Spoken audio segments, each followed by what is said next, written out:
Hello and welcome to Dogs with Torches. Today we are joined together with Dr. Anthony Bale to discuss a fascinating figure of medieval England, Margery Kempe. Dr. Bale is a medievalist who teaches at Birkbeck, University of London. He has translated several works, such as the Book of Margery Kempe and the Travels of Sir John Mandeville. He has written several works, his latest being Margery Kempe, A Mixed Life. He has won numerous academic prizes for scholarship in his field and is currently the president of the new Chaucer Society.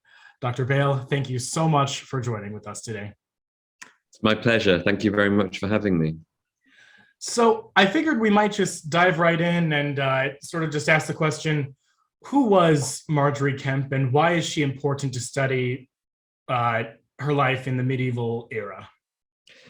Okay, so Margery Kempe was a late medieval English woman. She was born in the around about 1380, and she died around 1439. So that means that she was alive at the same time as many of the most well-known medieval figures, including Geoffrey Chaucer, Henry IV, Henry V. The Wars of the Roses, Joan of Arc. It's an incredibly important, vibrant period in English and European history. But Kempe was not a royal person. She was not a poet. She was not a princess. She was not a politician. She was actually a middle-class wife and mother and pilgrim. And so that's one reason why she's very important, is that she's a slightly different kind of person from the Middle Ages, whose voice we don't often get to hear. And the other reason she's so important, I think, is because we do have her voice in the Book of Margery Kempe. And the Book of Margery Kempe is often called the first autobiography in the English language. That's a slightly complicated and contentious point, but the fact is, she dictated her life in the 1430s, and that's what we call the Book of Margery Kempe. It's a long it's a long a long description of her adult life and her trials and tribulations, and tells us a huge amount about her as an individual and an awful lot about late medieval England too, about her context, about the world she moved through, about the particular circumstances of what it was like to be a woman, to be a mystic, to be a pilgrim at this time. And so it really opens a window, a really fascinating window onto later medieval England and Europe. So if I can ask, how exactly do we have her autobiography? As I understand it, some snippets of the Book of Margery Kempe were sort of circulated, and some people sort of associated her as like an anchoress or something. But later in the 20th century, her entire autobiography was discovered. As I understand it, it was discovered by accident, and in the 20th century sort of sparked a revival and interest in this figure, Margery Kempe. Yes. So Kempe dictated her book to several people in the later part of her life, in the 1430s. And by this point, she would have been in her 50s and 60s, which was quite elderly for a medieval person. And her book then was copied from one manuscript into another. And that manuscript, which was copied at Norwich in Norfolk, not far from where Kempe was from, was then circulated. And as you say, in 1500 and 1521, snippets from it were printed. So the first two copies I told you about were manuscripts, handwritten books. And then in 1500 and 1521, little extracts were printed. But these extracts took away lots of Kempe's autobiography. They took away lots of the interesting things about her, or the distinctive things about her. And they presented her as a devout anchoress. And an anchoress is someone who's withdrawn from the world, a kind of hermit. And the first manuscript that she dictated disappeared altogether. We don't know what happened to that. The second manuscript, the one that was copied from that one, the one from Norwich, that seemed to actually also disappear from the 1520s until the 20th century. And in 1934, it was discovered in a country house in Derbyshire, in the north of England, actually during a game of table tennis or ping pong, when somebody stood on the ball and the owner of the house went into a cupboard to look for a new ball, and two medieval manuscripts fell out. And one of them was the Book of Margery Kempe. The other was a manuscript called the Broughton Missal, which is now owned by Lambeth Palace Library. Just literally a few streets away from where I'm speaking to you from. And these two books, both medieval manuscripts, there happened to be somebody at this ping pong match. It was a house party who was from the Victoria and Albert Museum in London. And he recognized that they might be important. And so then the manuscript was identified in time. And yes, the Book of Margery Kempe actually became one of the most celebrated literary discoveries of the 1930s, and quite widely read at that point. So if I could ask, you mentioned Margery Kempe's mysticism. What is distinctive at all about Margery's mysticism? One of the I've read your book, Margery Kempe: A Mixed Life, and I really like the title that you borrow, the term you borrow from Walter Hilton, a mixed life, that she sort of has to balance, her sort of worldly everyday life with her sort of newfound mysticism and mystical life. Yes. So the title of my biography of Kempe has this subtitle, A Mixed Life, which both refers to this specific medieval idea that you've mentioned of the mixed life, which is not living entirely in the world as a secular person, and not living entirely withdrawn from the world like a monastic person or a hermit, but rather you mix those two worlds, the sacred and the profane, the clerical and the secular, and you try and find a balance, a mixed life, a happy mixture, a happy medium, if you like, between those two modes of life. And I see that as one of the things that Kempe in her life was striving to do. She was trying to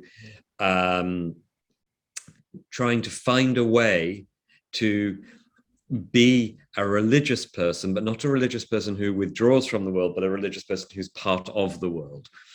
But also this idea of the mixed life, I think, speaks to Kempe's mixed reception in her own time and in after the Middle Ages. She was often very unpopular, very contentious. She was mocked, she was persecuted, she was arrested, and at the same time, she talks about her conversations with Jesus and God, and actually her kind of spiritual marriage to God.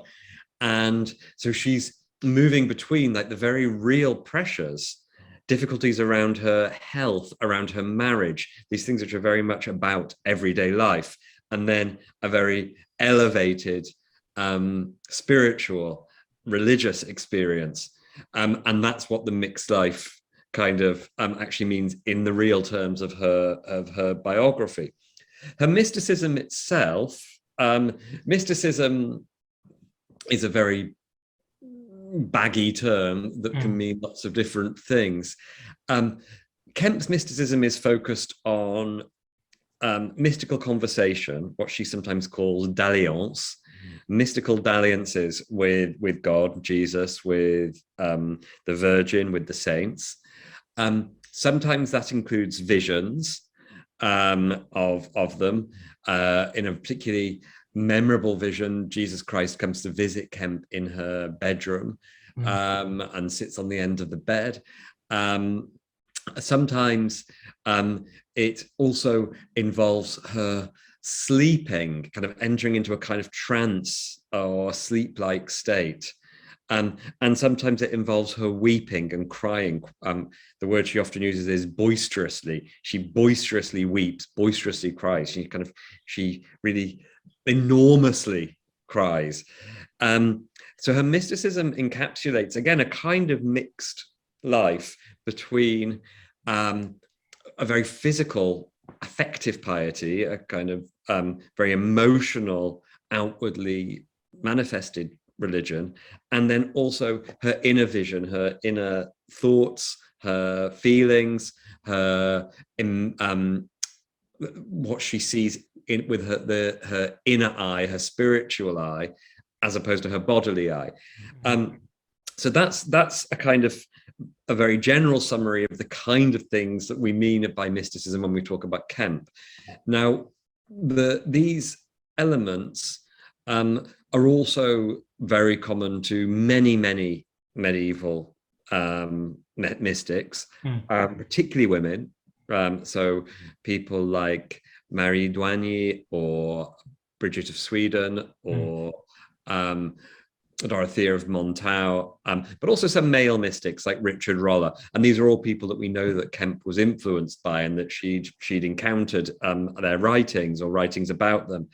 And so her mysticism is kind of, it's not something that she's invented. It's not something that is unique to her. It's something that is what we might say citational, sure, or referential. She's referring to other mystical authorities.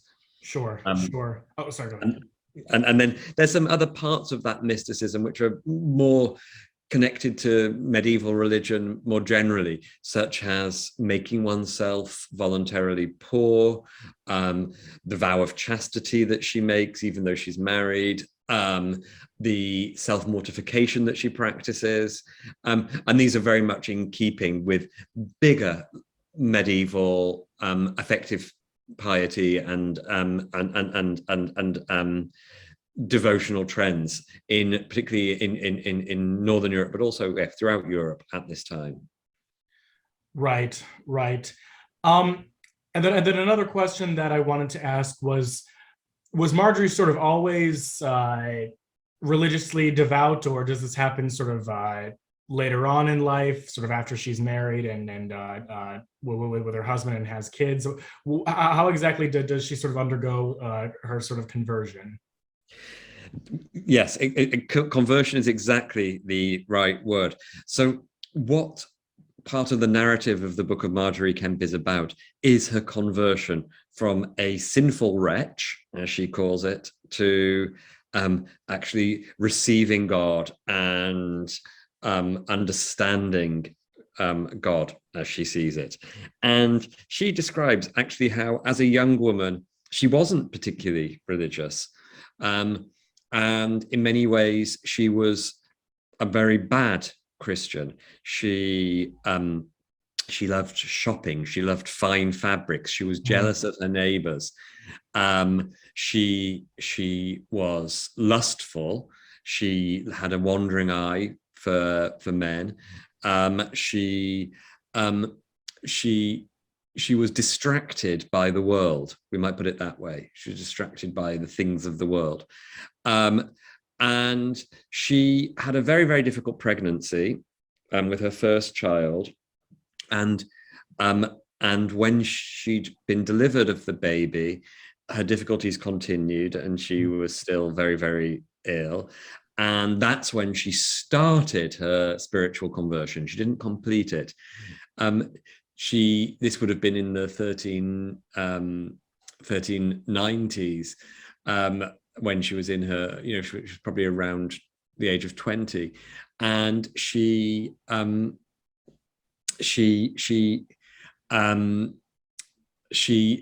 a vision of Christ, that Christ visited her, and that vision steadied her wits, as she says, and kind of made her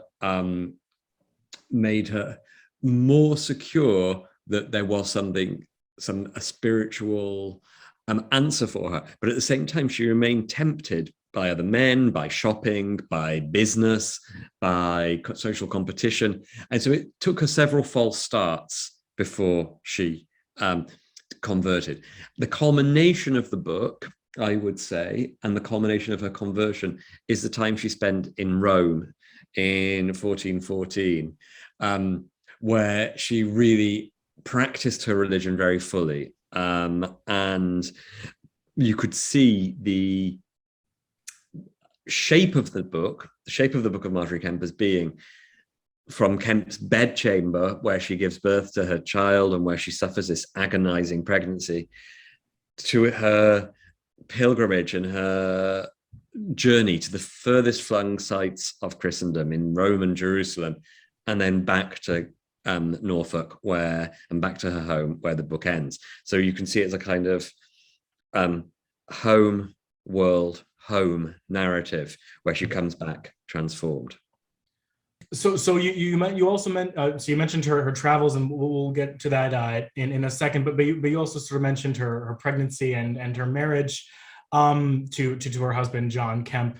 How exactly would you characterize the relationship between Margery and John Kempe? As I understand it, Margery belonged to the Burnham family, and John belonged to the Kempe family. And while they're both were sort of like upper middle class, as I understand it, the Burnham family was a bit more influential and powerful than the Kempe family. And John sort of marries up in social status in his marriage to Margery. Would you say that's correct?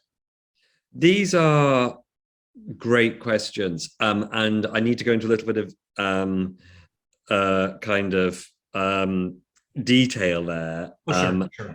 about Kemp's background. So she was born Margery Burnham, and her family had been in Lynn, the town where she was born, which is on the coast of Norfolk, in the east of England.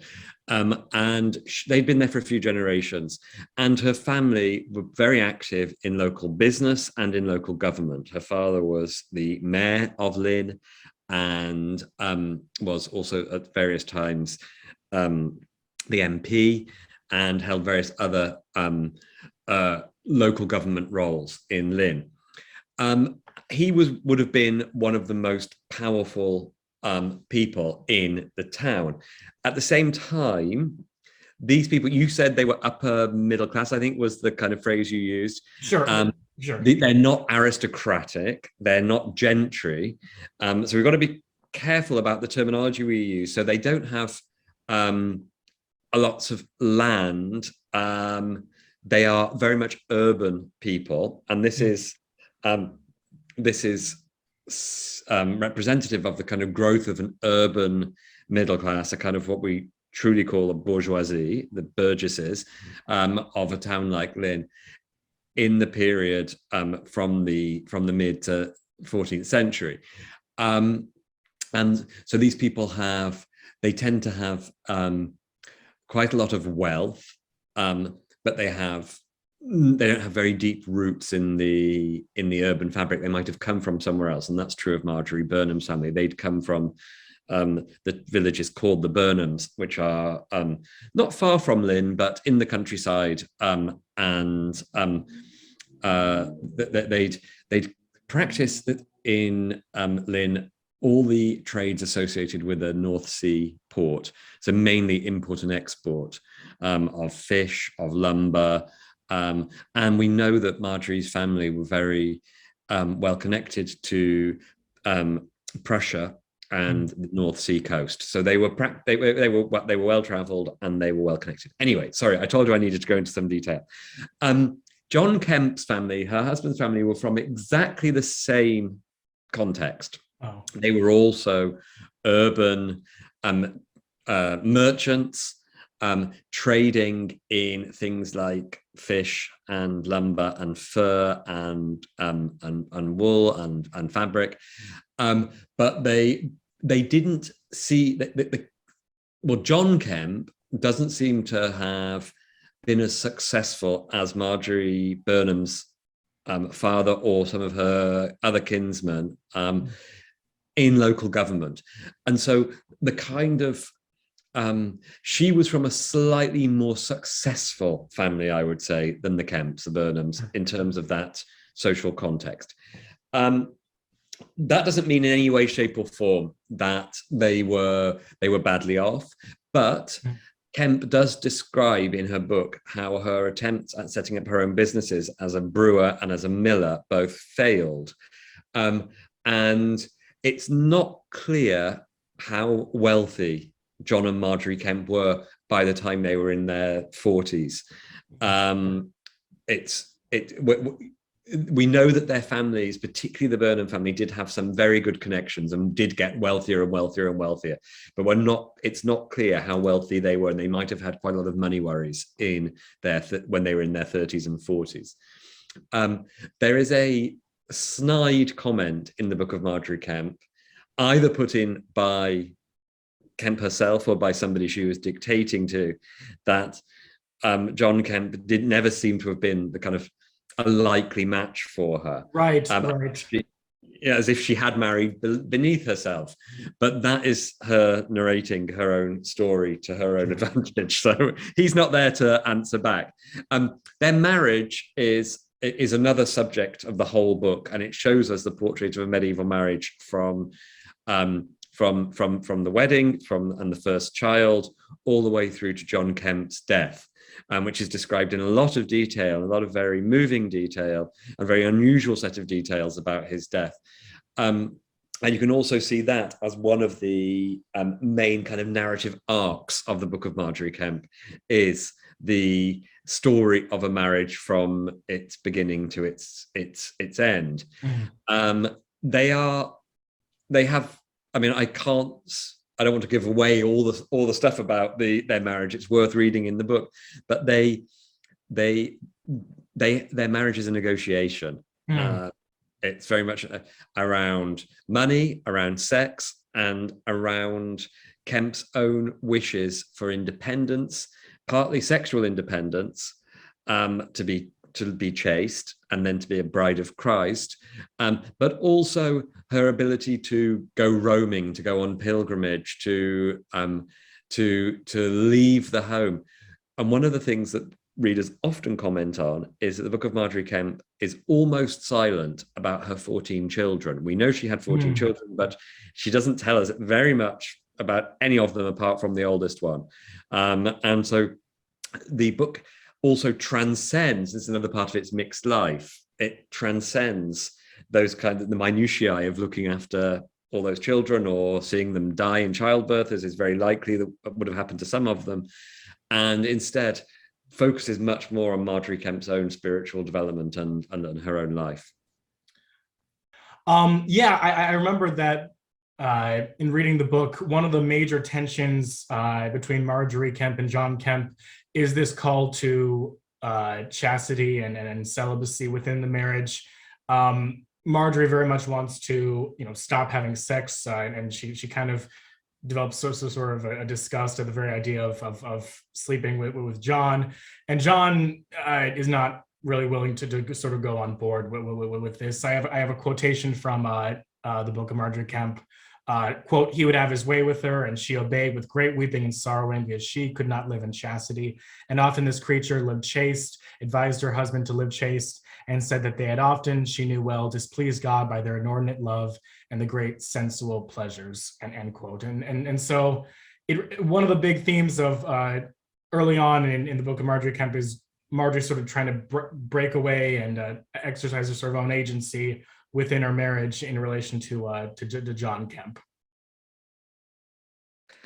I think that's a very, very valid way of reading it. Kempe is also, in her relationship with Jesus, her Christ is a very intimate one, sometimes quite an erotic presence.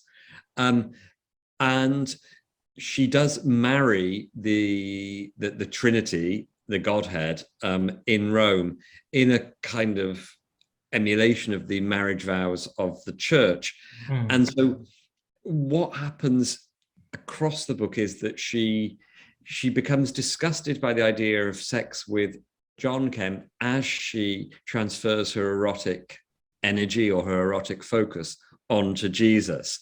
And again, this is not particularly unusual in the late Middle Ages. The way that mystics write about Jesus is extremely erotic and extremely carnal, often very, very intimate.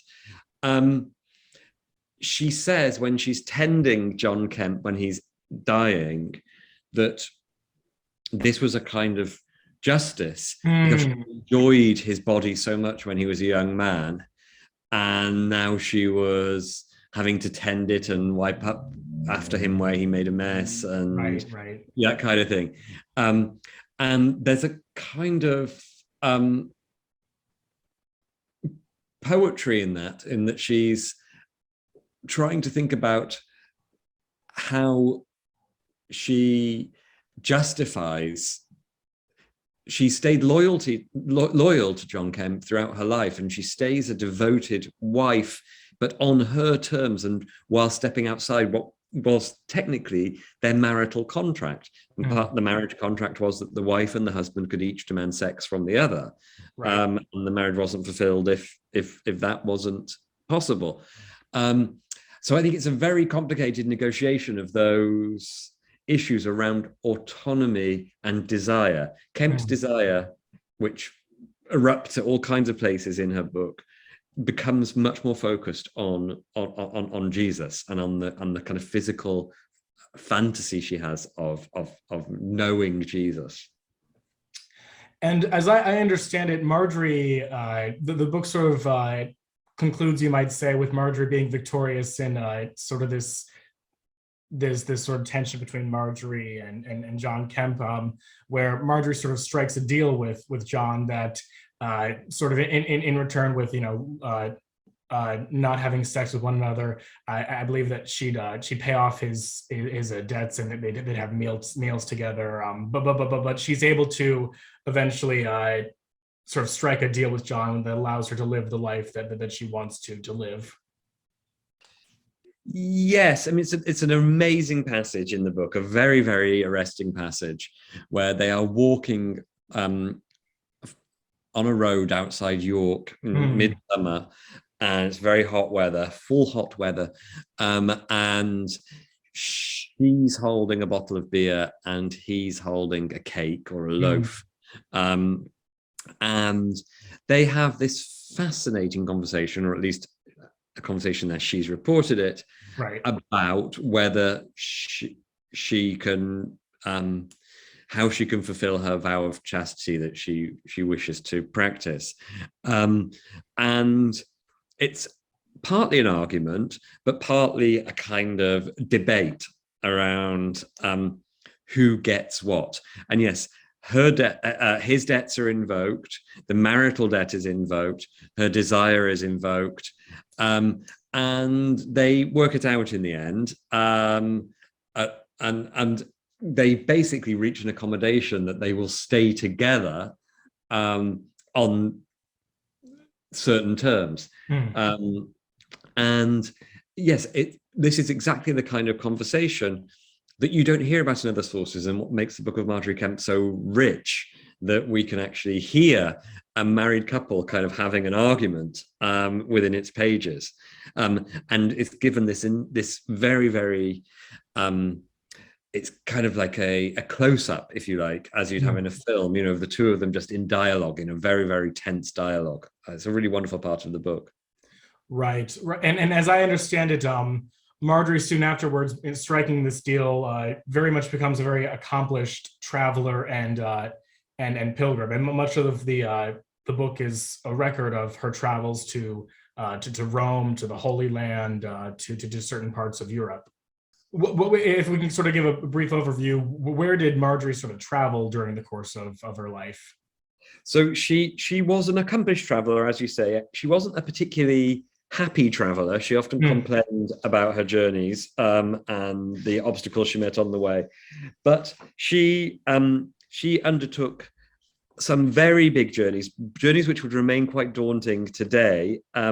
She made she was commanded in her soul, as part of her conversion, to undertake pilgrimages to Rome, Jerusalem, and Santiago de Compostela.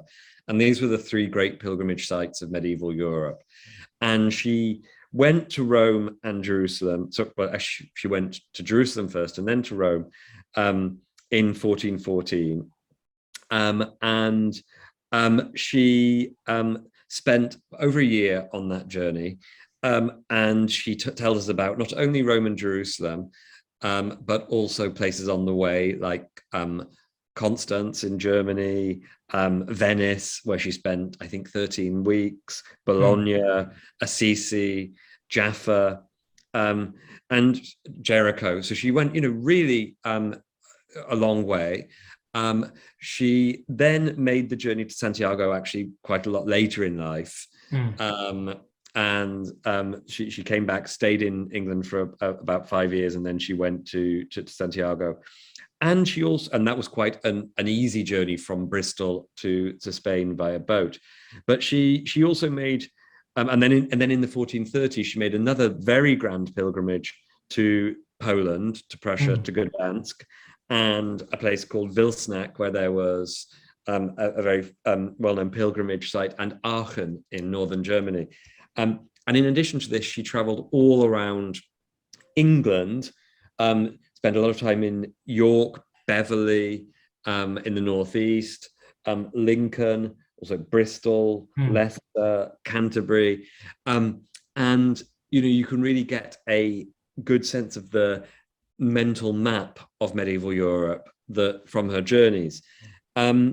She doesn't tell us everything about her travels. She misses some quite important things out. But what's clear is that this was a kind of imitatio Christi, if you like, the imitation of Christ, that she was bullied by her fellow travelers. Her journey was very, very difficult. She relied on God's kind of providence to sort her out when there was things like a huge storm blew her ship off course and she ended up in Norway, or when there was terrible seasickness and everyone else was being ill, or when they missed a boat, or that kind of thing. Sure. She ascribes all this to kind of God's beneficent kind of steering of her circumstance, that he will send her a friendly companion. Often the people that God sends to her are other outsiders or other loners, and she repeatedly casts herself as a victim, as a kind of bullied presence who falls out with the other English people. And I think this is partly to show her walking in Christ's footsteps, as a kind of, or like suffering kind of a martyrdom like a saint, that she is the outsider who sees something that others don't see. I see. And what does Margery's sort of experience of travel tell us about travel more broadly in the medieval era? I was reading a paper by Barbara Hannawald where she sort of describes the dangers that women sort of faced when traveling in the medieval era. And Margery herself sort of records some of this, the sort of misogynistic harassment she sort of endures from her fellow pilgrims. She sort of repeatedly talks about her fears about being molested and robbed while traveling. What would you say that the Book of Margery Kempe gives us any sort of like lasting historical contribution to the study of travel? Enormously, absolutely. It tells us a huge amount about the details of what it was actually like to undertake a long journey.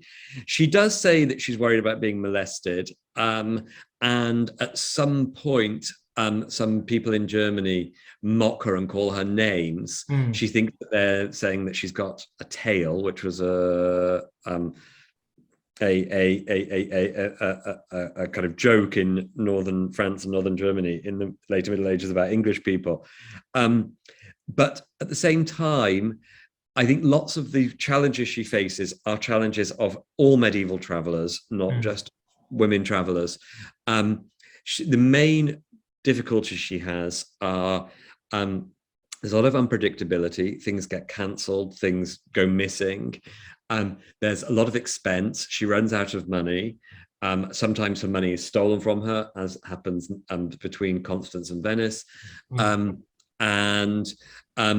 And also travel was extremely perilous.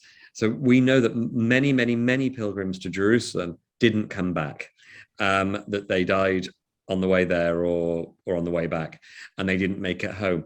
And it was normal to make a will, to give all your belongings away and that kind of thing before you undertook the pilgrimage to Jerusalem, because the chances of dying were so high.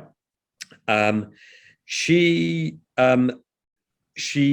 talks about seasickness.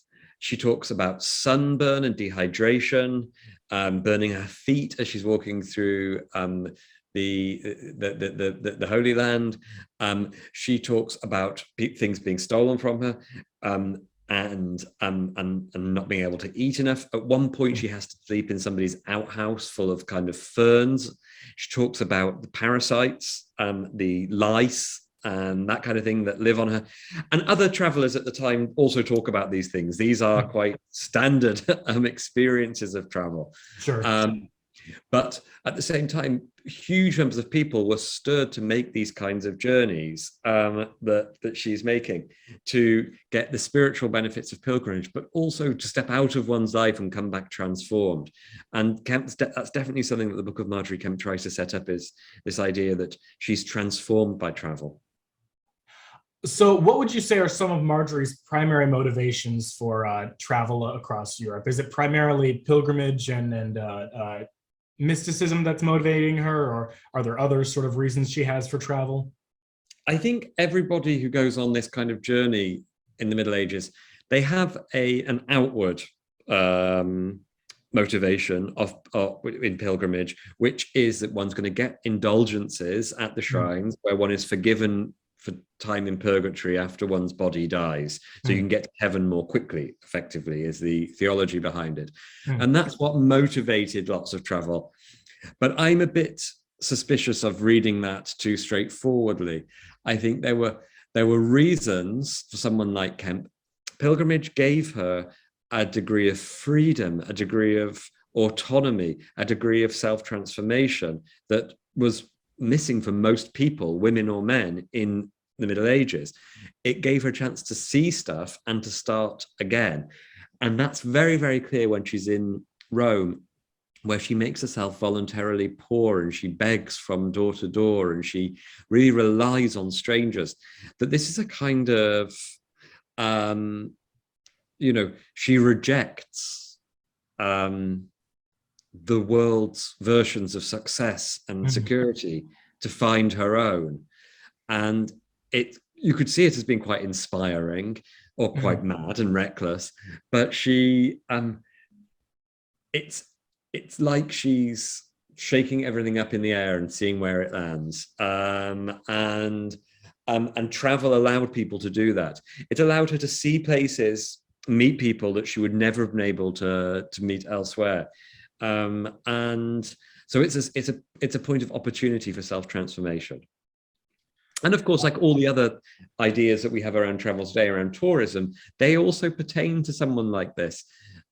There's curiosity, there's pleasure, there's the forbidden, there's edification, there's all kinds of things which are, new experiences.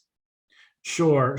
And as I understand it, Margery almost sort of, when she's visiting the Holy Land in Jerusalem, she sort of treats it as an opportunity to sort of grow in sort of personal holiness and sort of imitating Christ. But she also sort of treats it almost like a tour, almost like she's just sort of exploring the Holy Land and sort of the different places, and she has guides that sort of help her up and sort of explore the city. It's easy to think that Kempe was some kind of independent traveler when she's in the Holy Land, but that's not true at all. She was on a formal and established guided tour led by Franciscans. Franciscan friars, many of them from Venice, had set up what you might think of as a kind of travel agency in the Holy Land, operating between Venice and Jerusalem. And they took Christian pilgrims around the holy sites. They were the only monastic order from the West that were allowed in the Holy Land at this point, which was being governed by the Mamluks and the Islamic Sultanate.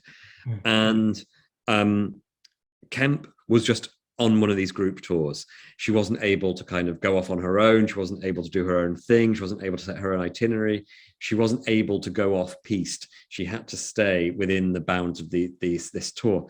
And we partly know this because she talks about the other pilgrims she's with and the Franciscan friars who are showing her around, but also because the places she visits are entirely Christian places, which are, she's not really discovering the Holy Land. What she's being taken to see are places connected with the life of Christ and the Virgin Mary.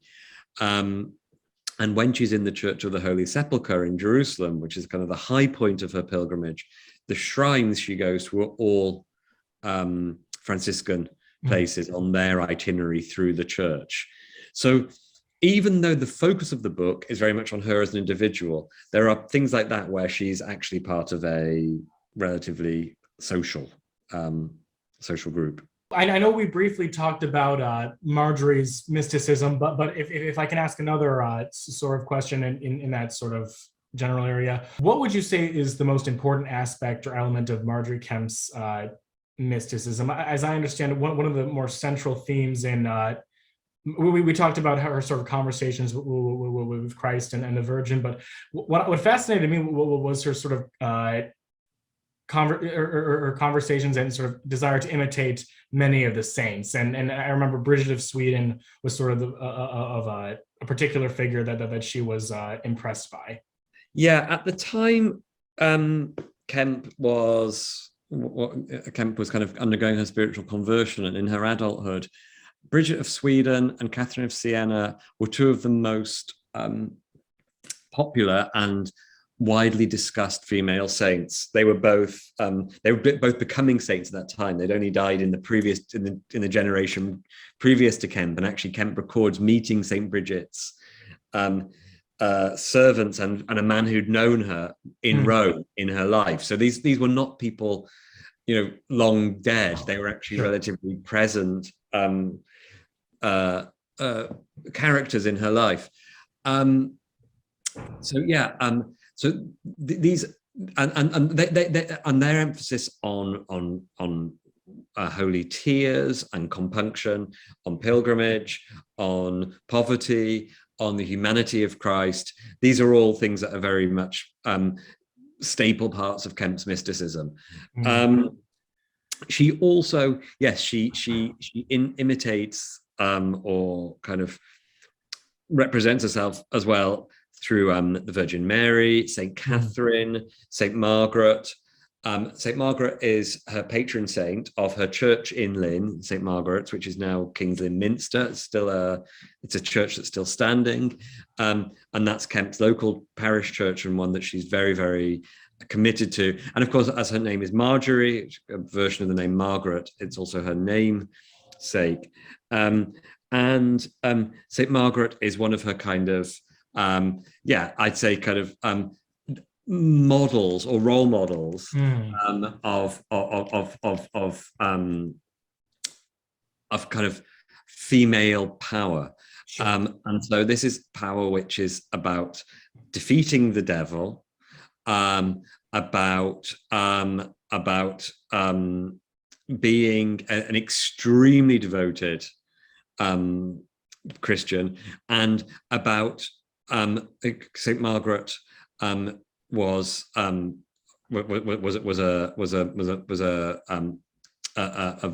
martyr, but also she consecrated her virginity as one of her main parts of her identity. So adopting that virginity, and then kind of surviving torture, and then she was decapitated, which finally killed her. And so that kind of sense of martyrdom is very crucial to Kempe, and it's something she gets from Saint Margaret.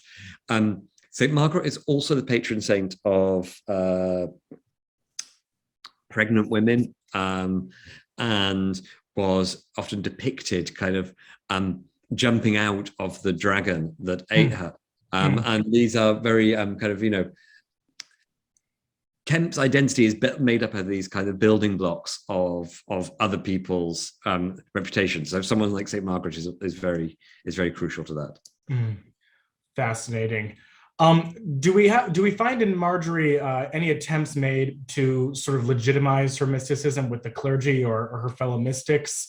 One of in my opinion, one of the most delightful scenes in the Book of Margery Kempe is when Margery meets with another mystic, Julian in Norwich, a very famous anchoress, and they have a conversation about whether or not her sort of experiences are legitimate and they're a sign from God. And I thought that was a very interesting exchange between Julian and Margery. It's a great question. Kemp is often kind of depicted as being very unpopular because her fellow pilgrims fall out with her. But actually, she had a great capacity to find supporters and friends.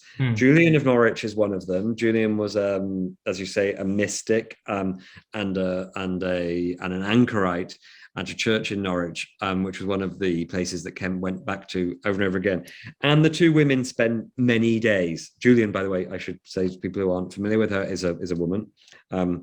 Despite Julian now being a man's name, but Julian and Kemp spent many days together in conversation, and Julian is evidently a kind of teacher or authority for Kemp, kind of telling her how to understand the Bible, and trying to read her Kemp's visions.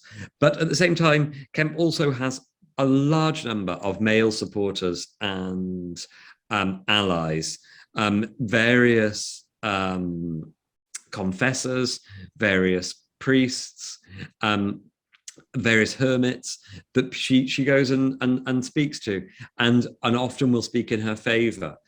She is somewhat, she also has, she gets the imprimatur of the Bishop of Lincoln, the Archbishop of Canterbury. She's very confident at approaching quite powerful religious figures and handling them. And there's a great example, a great story of her kind of going to Lambeth Palace and being quizzed there and being kind of shouted at by a woman there, but also by being quizzed by the Archbishop of Canterbury. And she really can, by her account, as we have it in the book, talk quite compellingly and quite confidently to people who have a lot more institutional power than her and men of great authority. What happens to Margery Kempe? Do we get any sort of conclusion in her autobiography? Do we sort of understand how the rest of her life pans out towards the end of her life? There are a series of, the short answer is yes and no. Her book covers really the period from the 1390s to the 1430s, and this is, a long time span for a medieval life, and it gives us a lot of information. She suffers various illnesses and tribulations. There are long periods where the book goes quiet. We know very little about Kemp's life in most of the 1420s, for instance, certainly the late 1420s. And then there's a lot more detail in the 1430s again. We are given two rather different pieces of evidence about how Kemp's life pans out. One is that the Book of Margery Kempe is being read and a copy is being made of it at Norwich Cathedral quite soon after it's originally written, in the 1430s and 40s. And so she's being read as, her life's being read as, if you like, the evidence of a mystical life.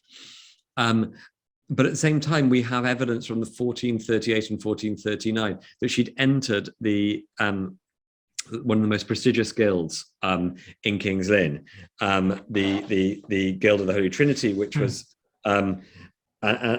basically a kind of a club for some of the wealthiest people in the town.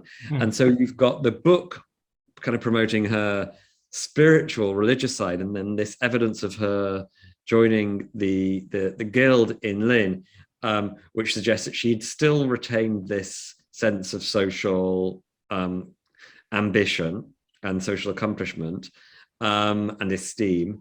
They're not totally contradictory, but they do suggest a desire to still be part of the world, And then she seems to die around this time, around 1439. We don't have any evidence of her death, and we don't have any evidence of her being made a saint either in Lynn. And really, the trail goes pretty quiet then about Kempe herself. Right. Well, if I can ask the question, is Margery Kempe at all remarkable for her time, or does she at all fit in sort of the spirituality of 14th and 15th century England? I was one of my favorite medievalists, Eamon Duffy.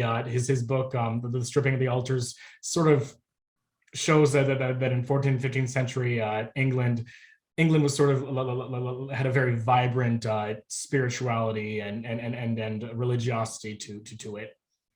Yeah, Kempe in that sense is absolutely part of this very vibrant world of lived religion and devotion, and that's absolutely right.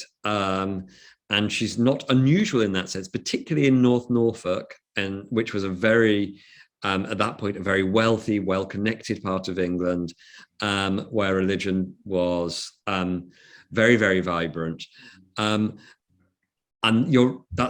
that's perfectly right, that she's not unusual in that sense. What's unusual about Kempe is the survival of her book, the survival of her voice, the survival of her testimony, which gives a first person, I mean, it's actually written in the third person, but it gives you a first person perspective on how one person, and a middle-class woman at that, but how one person experienced that very vibrant and colorful context.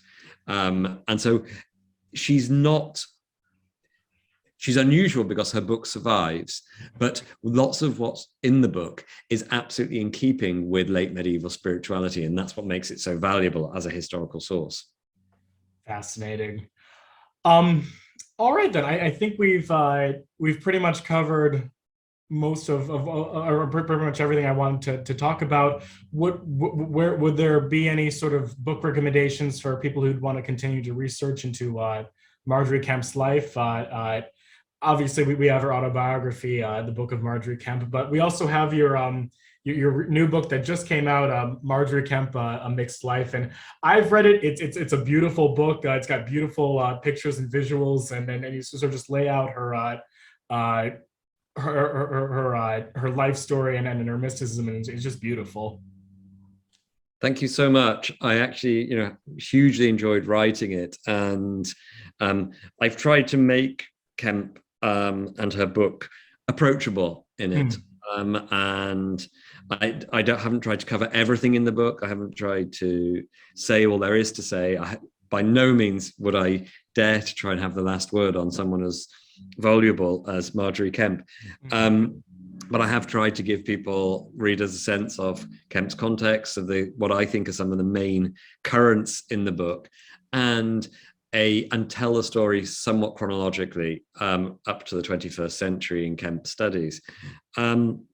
There's another book has just come out, a collection of essays, Encountering the Book of Margery Kempe, edited by Laura Callas and Laura Varnum. I'd recommend people read that too. It's got lots of very new research in it, including on Kempe's own family in Norfolk, and all kinds of fascinating essays. It's Kempe Studies is quite a vibrant area now. There's a lot of new material being produced, but I mean the best source for understanding the Book of Margery Kempe is to go back to the Book of Margery Kempe itself and to read it, to keep on rereading it. It's one of those books which keeps on giving new. I've been studying it for decades now, and I keep on seeing new bits in it. Dr. Anthony Bale, thank you so much for joining with us today. Thank you.